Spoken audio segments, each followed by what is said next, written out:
अस्सलाम वालेकुम नाजरीन, एमपी करंट न्यूज में आप सभी का खैर मकदम करता हूं। खबरों के साथ मैं सैयद अहमद अली। आइए नाजरीन, देखते हैं सबसे पहली। अक़वाम मुत्तहिदा में इसराइल और हमास के दरमियान जारी जंग को बंद करने का मुतालबा करते हुए एक करारदाद मंजूर की गई है। इस करारदाद की तायद में 120 ममालिक ने वोट देते हुए इंसानी हमदर्दी के नुक्ते नज़र से दोनों फ़रीक़ैन के दरमियान फौरी जंग बंदी का मुतालबा किया। इसमें कहा गया है कि इंसानी इमदाद बगैर किसी रुकावट के गाज़ा तक पहुँचनी चाहिए। हिंदुस्तान ने इस करारदाद पर हुई वोटिंग से बहुत दूर है। हिंदुस्तान की वोटिंग में अदम मौजूदगी की वजह यह बताई जा रही है कि करारदाद में हमास के हमले का कोई जिक्र नहीं है। मीडिया रिपोर्ट्स के मुताबिक 40 ममालिक की हिमायत से उर्दून ने करारदाद का मसवदा अक़वाम मुत्तहिदा के हंगामी खुसूसी इजलास में पेश किया। शहरियों के तहफ़्फ़ुज़, कानूनी और इंसानी जिम्मेदारियों को बरकरार रखने के नाम से पेश की गई करारदाद को मंजूरी दे दी गई है। 120 ममालिक ने इस करारदाद के हक़ में वोट दिया, जबकि 14 ममालिक ने इसकी मुखालिफत की है। 45 ममालिक गैर हाजिर थे। हिंदुस्तान के साथ Australia, Canada, Germany, Japan, Ukraine, बरतानिया वोटिंग में हिस्सा न लेने वाले ममालिक की फहरिस्त में शामिल है।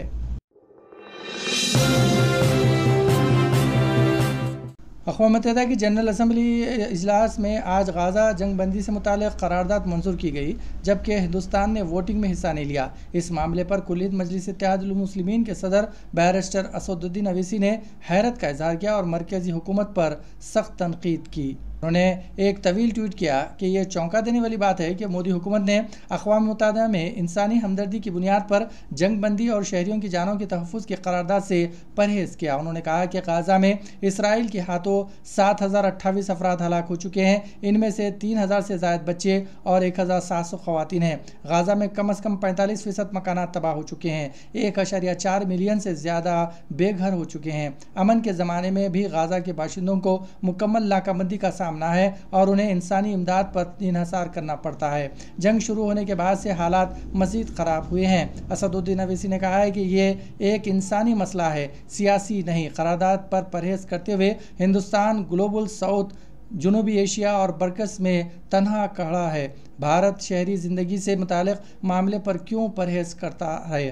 गाज़ा में इमदाद पहुँचाने के बाद परहेज़ क्यों? एक दुनिया एक ख़ानदान का क्या हुआ? और विश्व गुरु नरेंद्र मोदी ने उन्होंने ट्वीट में मज़ीद लिखा है कि हमास के हमले की मज़म्मत की, लेकिन जंगबंदी के लिए अक़वाम मुत्तहिदा की करारदाद पर इत्तेफाक नहीं हो सका। उन्होंने चंद रोज़ क़बल उर्दून के बादशाह से बात की थी, लेकिन उर्दून की जानिब से पेश की गई करारदाद पर इससे बाज रहे। फ़लस्तीन पर यह एक मुतज़ाद ख़ारिजी पॉलिसी है।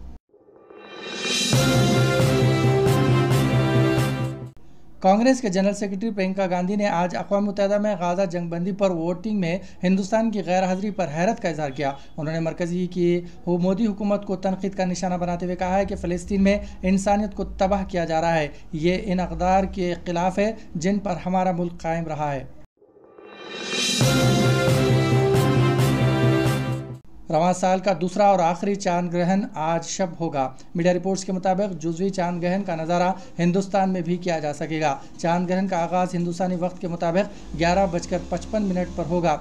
चांद ग्रहण रात 1:45 पर अपने उरूज को पहुंचेगा और चांद ग्रहण का इख्तिताम 29 अक्टूबर यानी इतवार की अलसुबह की रात 2:23 पर होगा।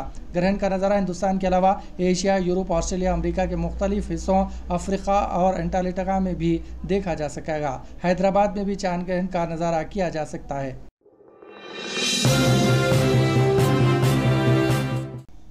तेलंगाना कांग्रेस माइनॉरिटी डेवलपमेंट के चेयरमैन शेख अब्दुल्ला सोहेल ने आज कांग्रेस पार्टी से इस्तीफ़ा दे दिया। उन्होंने अपने इस्तीफ़े का मकतूब पार्टी सदर मल्लिकार्जुन खड़गे को रवाना कर दिया।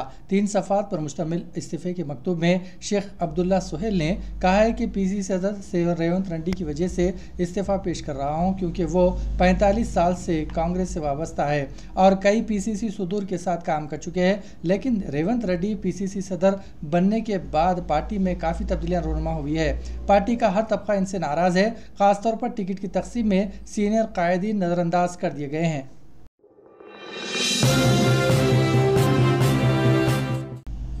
तेलंगाना असेंबली इंतखाबात के लिए कांग्रेस पार्टी ने अपनी दूसरी फहरिस्त जारी कर दी है। 45 उम्मीदवारों पर एक मुसलमान मोहम्मद अजहरुद्दीन को हैदराबाद के जुबली हिल्स असेंबली हल्के से उम्मीदवार बनाया गया है।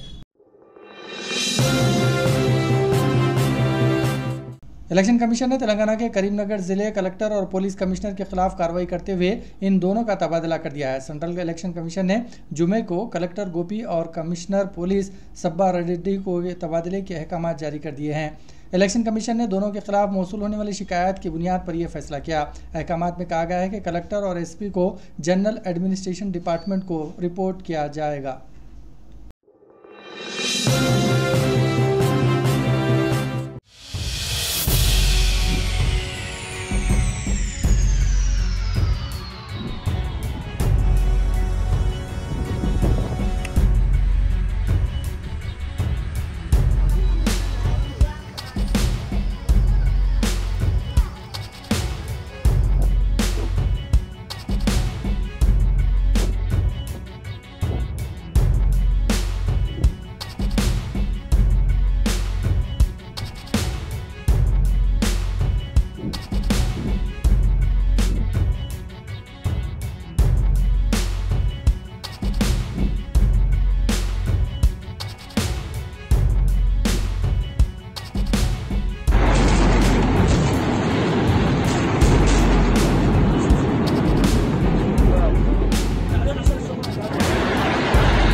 اسی کے ساتھ ناظرین خبرنامہ یہیں اختتام پذیر ہوتا ہے۔ ہمیں ساری ٹیم کے ساتھ اجازت دیجیے اور ہاں، ایم اے کرنٹ نیوز کو سبسکرائب کرنا اور لائک کرنا نہ بھولیں۔